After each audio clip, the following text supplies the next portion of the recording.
I once believed marriage was unshakable as long as love was strong. My husband gave me everything, his loyalty, his devotion, his respect. He was the kind of man most women only dream about. And yet, in a moment of weakness and selfishness, I betrayed him. It wasn't planned. It wasn't even about love.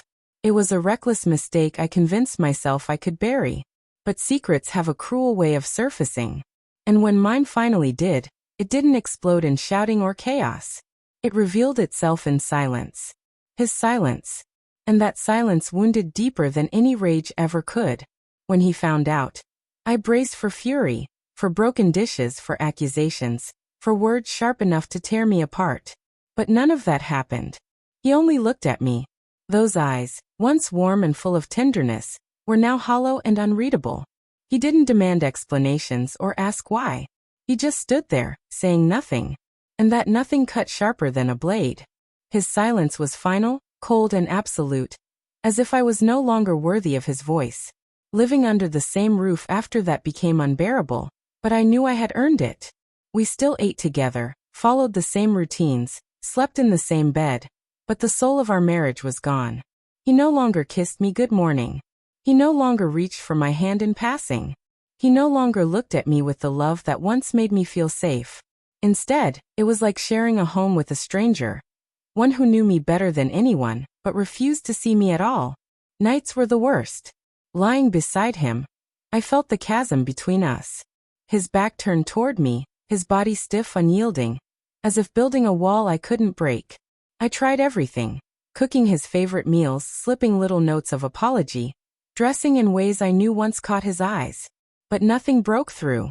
He ate in silence, discarded my notes without reading them, and looked right through me as if I were invisible. I begged for a conversation, sobbed at his feet, even lashed out in desperation. Still the silence stayed. And in that silence I finally understood. He wasn't punishing me, he was protecting himself. Withdrawing into quiet was his way of keeping what strength he had left. To the outside world, he wore the mask of the perfect husband flawlessly. Family and friends never guessed a thing. He smiled, chatted politely, carried himself as if life was normal. But behind closed doors he became someone else, distant, unreachable, fading into a shadow I couldn't touch. That divide shattered me even more. Out there, we looked like a couple. But inside our walls, I was already alone. What broke me wasn't the absence of his touch. It was the absence of his gaze. He once looked at me like I was his universe, like no one else existed. Now when his eyes did meet mine, they were void. No love, no fury, just emptiness. And emptiness is crueler than hate. Hate at least means there are feelings left. Emptiness is proof that everything is already gone. Sometimes I wished he would scream, slam a door, or hurl his pain at me. Anger would have meant he still cared enough to feel. But his calm detachment was worse. He had moved beyond punishment. He had simply let go. And that terrified me more than anything, because it meant no amount of begging, no promises of change, no tears would ever bring him back.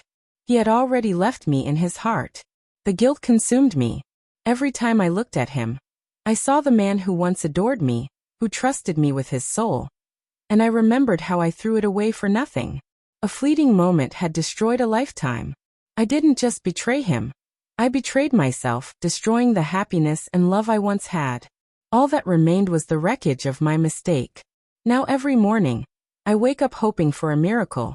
That he'll glance at me with the tenderness he once carried, or kiss me like he used to. But the moment never comes. He moves quietly through life, while I drown under the weight of what I did. I broke us, and now I live in the ruins. I thought guilt would be my punishment. But his silence is far worse. The refusal to kiss me, to touch me, to speak to me, that has become my eternal sentence. He doesn't need to raise his voice or lift a hand. His silence alone makes me suffer. I betrayed him once, but I pay for it every single day. And deep down, I know I will never recover what I've lost.